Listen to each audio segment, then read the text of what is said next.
Hey, what's up, guys? In today's letter that I wrote fresh this morning, just like a dozen donuts, you could read down below, I spoke a little bit about the fiery fury and rage that rises up in my body when I find myself in certain situations that elicit anger. All right? And I describe it as a fiery rage in my body and in my chest because emotions are physical. I've spoken about this before. And when you find yourself being confronted with a stimulus that causes a spontaneous response, it often happens in our lungs, in our belly, in our muscular system, our ability to breathe, even in our head. Headaches happen, jaw clenching. It happens in our body first. The first spontaneous response to a stimulus, be it anger, frustration, sadness, confusion, is usually physical. It's always physical. The thing is that most people aren't aware of the physiological changes in their bodies and they get carried away by the emotion. Anger grips them and hypnotizes them and they get carted off into some crazy world where teeth are lost, lips are busted, and paddy wagons are carting people off to jail cells, right? Because if you let anger get the best of you, that physiological response will oftentimes end up in fucking somebody up, right? So my letter and my story for you today revolves around an idea that was shared with me by Stephen Covey in one of his fascinating books, where he says between stimulus and response there's a space, and in that space you'll find self-mastery. And today we're going to talk a little bit about how to find that space so that you don't fly off the handle and end up doing stupid shit that you really will regret later on. And honestly, it doesn't have to be just anger. You know, if you find yourself in a situation where you're being seduced by a woman and you're married or with someone else, you know, there's a stimulus and there's a spontaneous response, a rock hard one, that if you're not aware, if you're not standing on your own 2 feet in your own greatness, if you haven't ascended the throne to alpha groundedness just yet, then you can get carted off, right? So you end up having situations where you're beating people up and you're committing adultery if you're not aware of this space, the physiological response, and how to respond in a resourceful way. So that word respond, you know, I slowed down when I said it because we've got to understand that there's a big difference between a response and a reaction. And what most people do is react, right?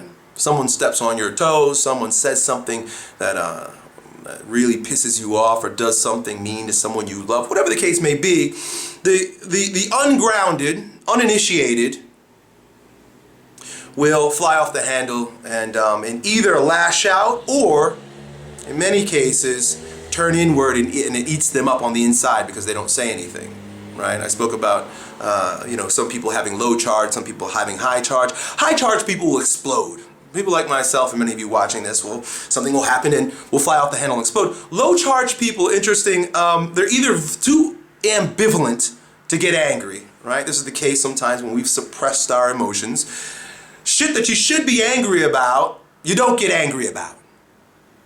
And then there's also those who, the response, the reaction is physiological, it's always physiological, but you, instead of allowing it to process, allowing you to blow off the steam, you bite your tongue and you suck it down into your body where it grows in its physiological turmoil, right? I should have said this, I should have done that, who is he? You start seething on the inside, and that's just, that's a recipe for all kinds of cancerous disorders and pain, stress, disease within your body, right?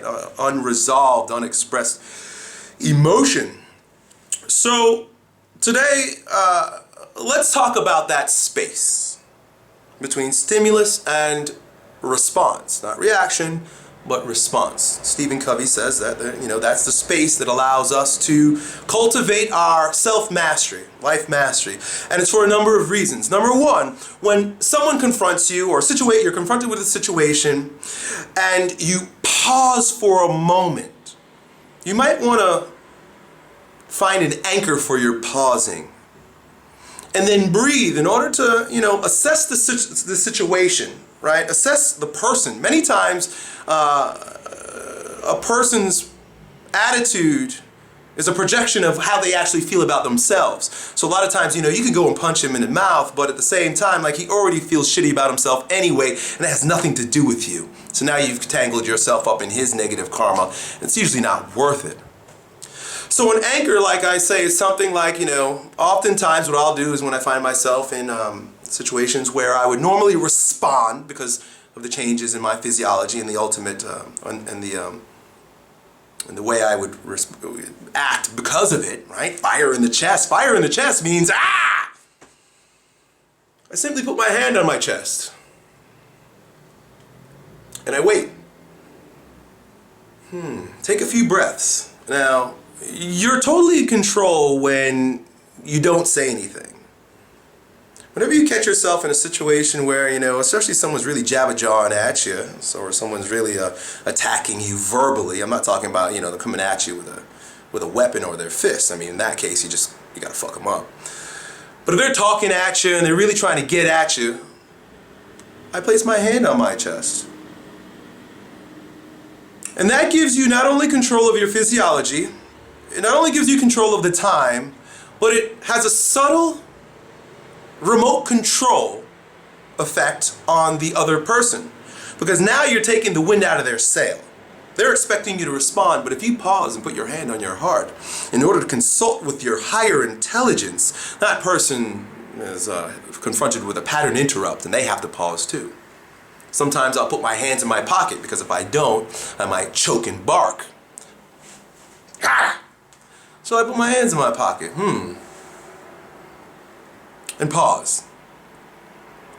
When you pause, you allow your physiology to relax. You allow the other person through remote control to relax. And you also get an opportunity to think for a moment. The first thing I try to think about is, where is this person coming from? Try to understand what's going on. What is the real situation here right now? Is the real situation that this should turn into a battle, a physical fight? Or is the situation such that I think you misunderstood something, or maybe I'm not understanding something? Ask for clarification. I'm not exactly sure what's going on right now, but maybe you could help me understand. Or, if you can see very clearly that this is not your problem and that this person is wrestling with something on their own, offering compassion sometimes is the king's thing to do. It's a very stately and royal attitude of blessing when someone comes to you and they're ready to bark you down, but you pause and recognize their hurt and say, I can see where you're coming from. I totally understand why you're upset. Let me see if I can help you. These all sound like passive, weak, yielding responses, especially compared to the fiery, fury, fist clenching, teeth grinding that is typical for many of us. But I want to also point to and remind you of Sun Tzu, the author of Art of War, and one of his ideas in this book that revolve around bloody victories. And although you might be able to destroy the person you're confronted with, is it really worth the bloodbath?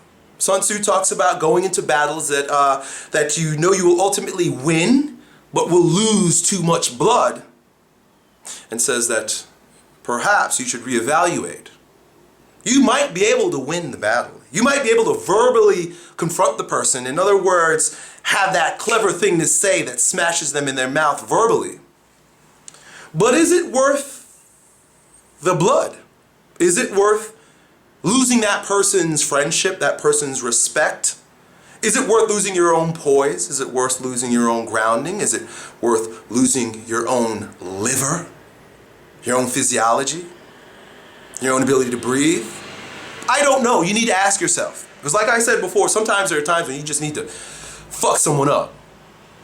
But I'd say that a good 75, 80, maybe 90% of the time, If we look for that space between the stimulus and our reaction or response, we'll find that we can draw our energy back down into our bodily intelligence, take grounded control of ourselves, the other person in the situation, and respond like a true king by offering either space, inquiry, or compassion.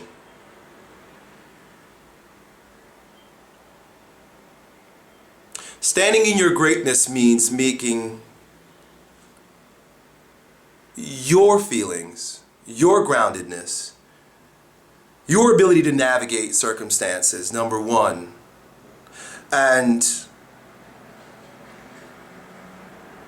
the need to win, the need to beat someone, the need to be right and righteous, subservient to the stronger version of yourself. Done.